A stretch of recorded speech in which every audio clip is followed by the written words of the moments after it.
China, Malaysia tiba-tiba terkejut setelah melihat tahu seperti ini kekuatan TNI 2020 di Natuna, guys. Wow.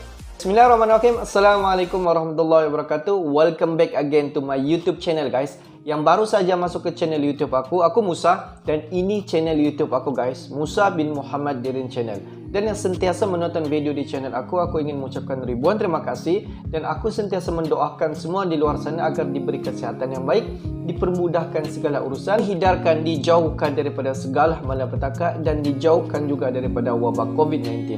Amin amin ya rabbal alamin. Guys, kalau kita tengok negara Indonesia, khususnya TNI di Indonesia, TNI Angkatan Laut, Angkatan Darat maupun Udara di Indonesia, kalau kita tengok sistem ketenteraan di Indonesia, mereka semakin tahun semakin mengupgrade semua alutsista yang sedia ada. Tidak kisahlah mereka mengupgrade ataupun mereka menambah alutsista yang sedia ada. Kalau kita tengok sistem ketenteraan di Indonesia ataupun tadbir urus ketenteraan di Indonesia memang tersusun, guys. Hari ini kita akan buat sedikit video reaction mengenai ada satu channel YouTube ini di Prajurit Tangguh.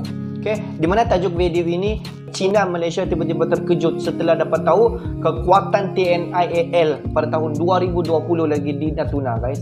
Jom.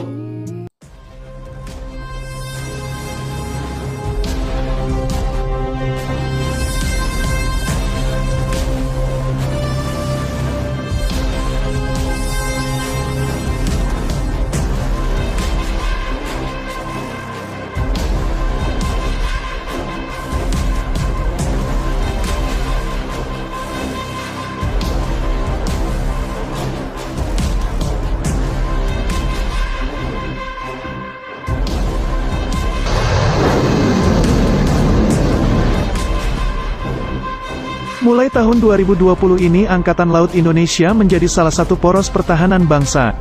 Untuk itu sistem penjagaan terus ditingkatkan, tak terkecuali di Natuna. Wah, ini baru lah, guys. Pembangunan postur ideal militer Indonesia terus digenjot oleh pemerintah. TNI, sebagai garda terdepan penjaga marwah bangsa, mesti dikuatkan demi sebuah kedaulatan. Sekarang postur kekuatan pertahanan itu sudah mulai nampak. Maka dari itu, supaya tak gertak sambal saja dan menunjukkan jika Indonesia bakal tegas menindak setiap pelanggaran teritori, pemerintah sudah mengambil langkah-langkah strategis.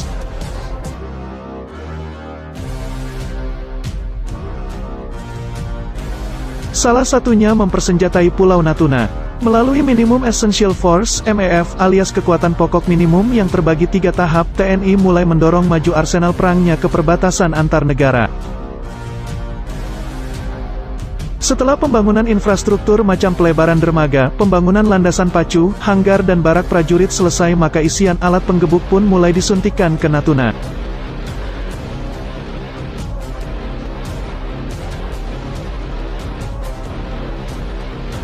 Alat utama sistem senjata, alutsista, yang ditempatkan di Natuna pun tak main-main.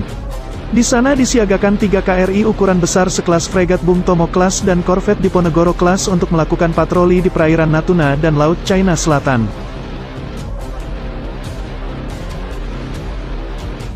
Terbaru tentunya korvet kelas Parhim TNI AL yang tanpa diduga ternyata ikutan nimbrung di Natuna.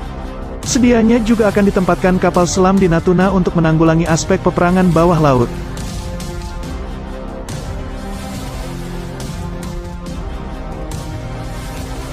Belum selesai sampai di situ, rencananya di Natuna juga akan ditempatkan 1 skadron pesawat tempur untuk melakukan operasi patroli udara berkemampuan Maritime Strike.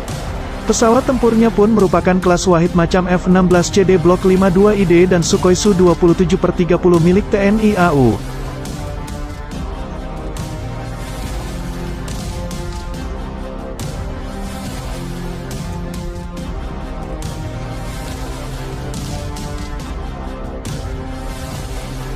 Merasa masih kurang, tenang, ada lagi penambahan pasukan elit 3 Matra milik TNI macam Marinir, Pashas serta Kostrat. Satuan pemukul TNI dari AD, AL dan AU saat melakukan upacara di Natuna.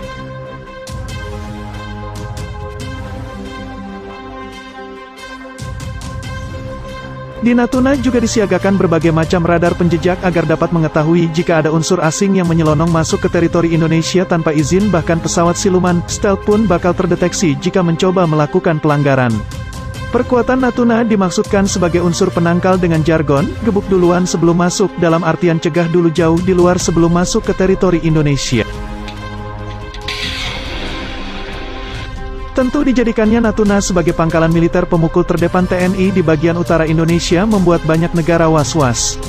Salah satunya ialah Malaysia yang sudah panik bukan main karena kekuatan TNI di Natuna bisa membelah negara mereka menjadi dua bagian.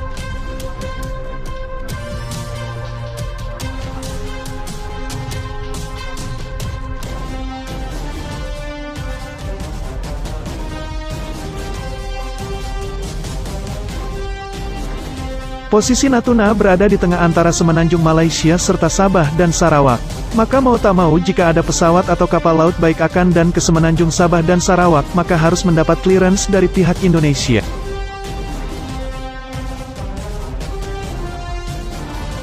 Jika Indonesia mau jahat, bisa saja jalur antara semenanjung Sarawak diblokade untuk mengurung salah satu wilayah negara Malaysia itu. Hasilnya semua komoditas Malaysia akan mahal dan berimbas pada daya beli masyarakatnya, tinggal tunggu waktu saja negara itu bangkrut. Jika nekat terobos tanpa izin, maka siap-siap saja terima akibatnya.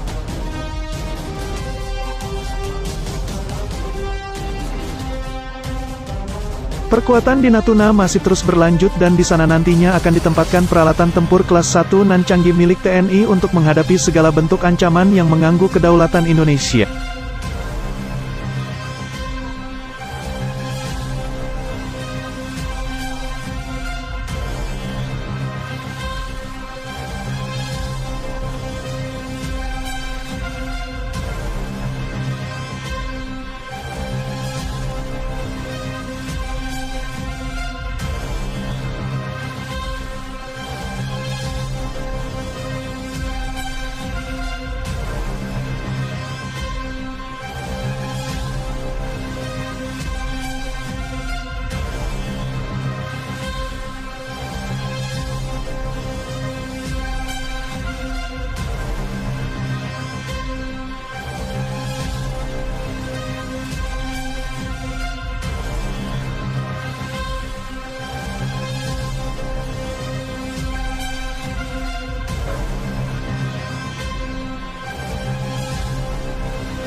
Mantap guys, Kalau kita tengok daripada video tadi tu, kita dapat nampak bahawa sekarang Indonesia, khususnya TNI di Indonesia, menghantar alutsista yang boleh dikatakan kelas pertama untuk membuat kawalan di Pulau Natuna, guys. Kalau kita tengok TNI, Angkatan Laut, Angkatan Darat maupun Udara sekarang menghantar pesawat-pesawat ataupun alutsista ke sana yang berkelas 1 untuk menjaga kedaulatan Natuna, guys.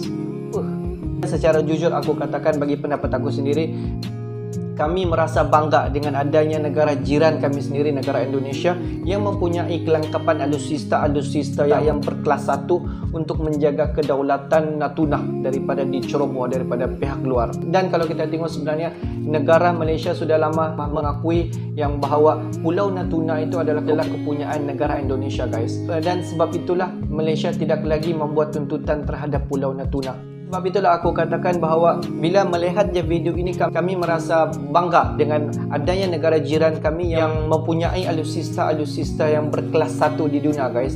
Dan kalau kita tengok, sebenarnya alutsista yang Indonesia tempatkan di Pulau Natuna itu, yang boleh dikatakan kekuatan alutsista yang ada di Pulau Natuna itu taraf dengan kekuatan alutsista seperti Amerika Syarikat, guys, dan juga China. Sebab itulah China pun tidak berani untuk membuat apa-apa serangan terhadap Pulau Natuna, guys.